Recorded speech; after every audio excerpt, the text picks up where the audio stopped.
YouTube? Welcome back to the channel. I'm your host TKK and we are back with another video, guys. All right, so we did a community post last night and it was very interesting.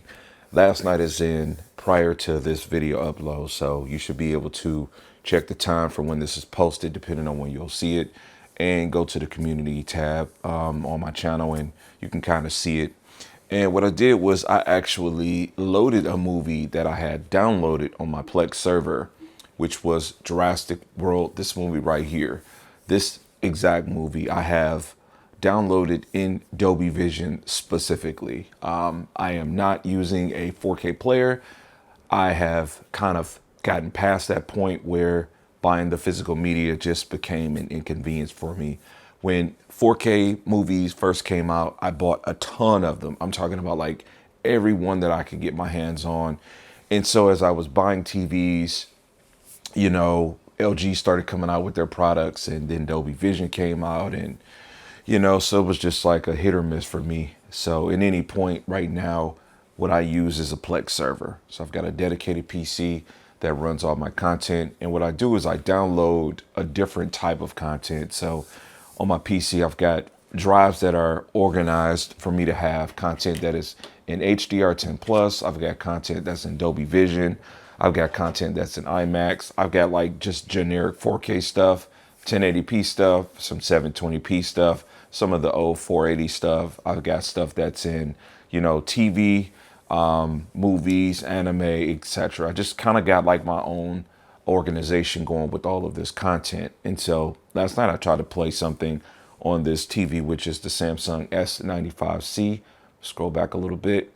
And, you know, this TV doesn't have Dolby Vision. So playing this movie that I downloaded in it brought me to some interesting results. Check it out. All right. So this is the movie loading up right now. And this is what you see. It's wild. Now, I don't want to catch any type of copyright or issues like that. So this is an Apple TV 4K. This is the physical player that's connected to my television, in which I also have a part of my Plex server in the same room with the gaming PC. Now, I could very much so run media directly to the TV, but I like the interface of the Apple TV. Prior to this, I used Fire TV. In any event, that app is Plex, as I said. Some of the different things you can do here. You can look at like the technical details. So as you can see, the quality is 3840 by 2160 at 37 megabytes per second. Yada, yada, yada. Playback settings, when we go there, it puts us in a position where we can convert. So we've got play original quality. Again, the original quality, this was downloaded in Dolby Vision 100%. And so when you go to show all, now the Apple TV doesn't break things up as much as the Amazon Fire Stick did. I've seen more options on the Fire Stick, but let's just say we go to 4K medium. This is the screenshot that I shared in the community post. This reads, and if you can't see it, there's a little bit of glare. It says playback error. Something went wrong playing your media. Please try again.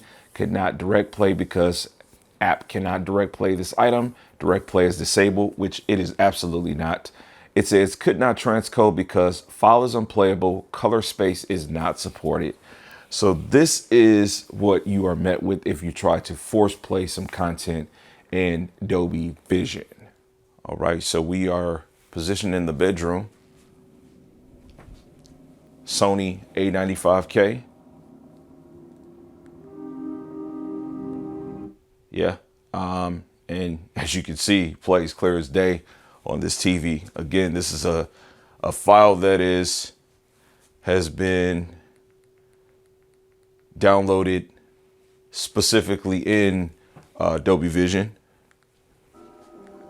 you know, and so it plays no issues. So again, it's more of an issue for me personally in the way that I download my content. But as I said in the beginning of this video, in the opening sequence, prior transition, I download my content and I store it meticulously. You know, I create folders. It just makes it easier for me to know what I have, know where things are. And I've got a ton of terabytes in house. I mean, probably somewhere north of 110 terabytes. And so I'm still in the process of putting together like the perfect PC for me to have. Right now, things are broken up a little bit. The cool thing is, you know, if you're in a household with Plex, you can kind of put a little bit here and a little bit there.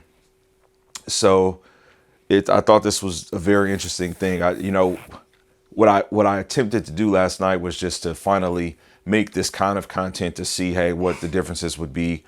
I don't have these TVs next to each other, as you can see. It's very difficult putting a 77 next to a 65 and then still retaining, like, you know, the essence of you having a home position the way that it is. But there's no way, it doesn't appear to be a way for me at least, to down convert anything, because Plex does a great job of doing that.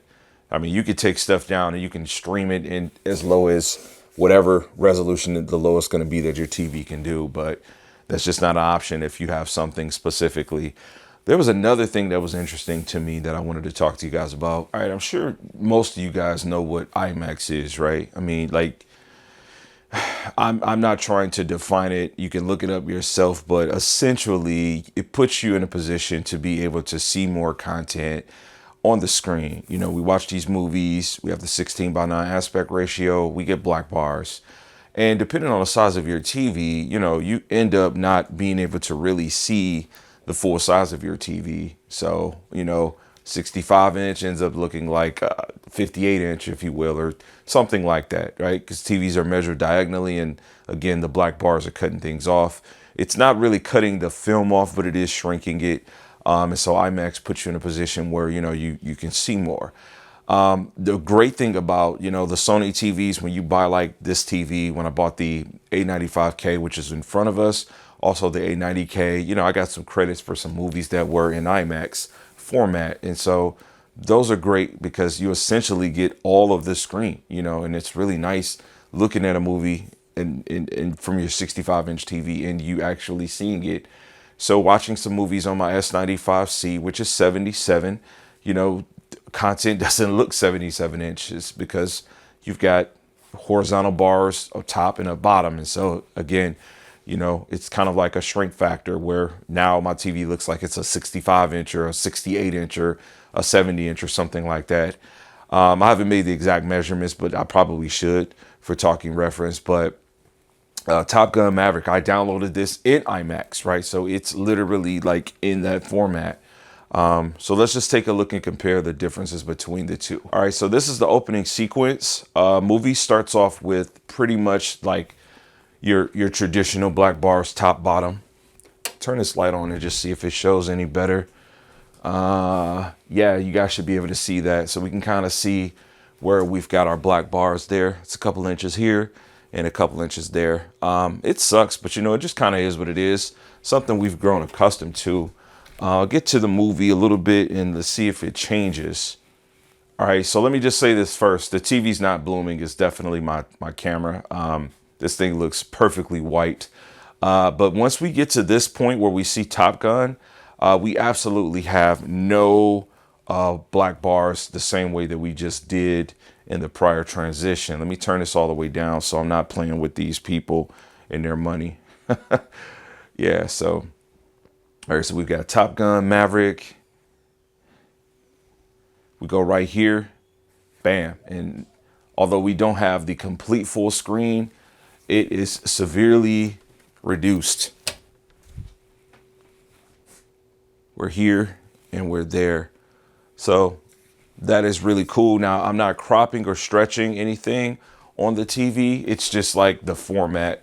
I mess around with this because I have a version of this that's not like quote unquote IMAX. And so the black bars retain throughout. But what I'm interested in seeing, and I haven't tested this yet, I want to go down to the S95C and see if we have similar, you know, content, or if we're black bars, larger black bars all throughout. Okay, so we're back in front of the 95C. As we can see, it's still got that playback era sitting. The TV, Apple TV turned everything off, and so turning it back on, it took us right back to where we were. So let's get to the Top Gun scene again. So first of all, larger screen definitely helps, 100%. I mean, 100%. You know, black bars on this thing looks like it's larger than a 65 inch. So that's why size is king. I just want to point that out. All right, so that's great. That reduction is there. Again, disclaimer, there's no blooming right here. I'm looking at my viewfinder as I'm shooting this content. But this is awesome here. Again, this is just like, I just started adding different types of formats to my server. And so just looking to see what, you know, what works differently on these TV panels, these two specifically, with them having like, you know, I don't know, features that might be exclusive or not. Obviously, the Dolby Vision talking points are going to be 100% if you are streaming content in the way that I am, and it's 100% put in one format. You're going to want to make sure it's one or the other. Outside of that, you guys can just kind of make your own assessment. I like making the type of community tab feeds that I did because it gets guys riled up. I like to see the Samsung versus Sony discussion, especially when the people come out and it's like good facts brought to it or whatnot. But for me personally, this came out to be the best option because the gaming features, I didn't want to run anything through my receiver besides my audio, honestly. I could do well with the receiver that's 3 years old and I'd be okay because the TV has given me the ports that I need to get connected, what I need to have connected. I'm thoroughly enjoying this show, by the way. Just kind of binge watched episodes 1 to 8 on season 2, and it's just been amazing. Good watch. But yeah, that's kind of what I got for this video. I'm going to make a part 2 of this where I'm going to actually be playing some content that I have in HDR10 Plus and in Dolby Vision, same type of movies, that type of stuff, just to kind of compare and contrast the differences in quality, highlights and things of that sort. But I wanted to follow up to that community tab. Let me know what you guys think in the comment section below. Make sure you guys like, share, subscribe. Catch you guys on the next video. Peace. God bless. Max love.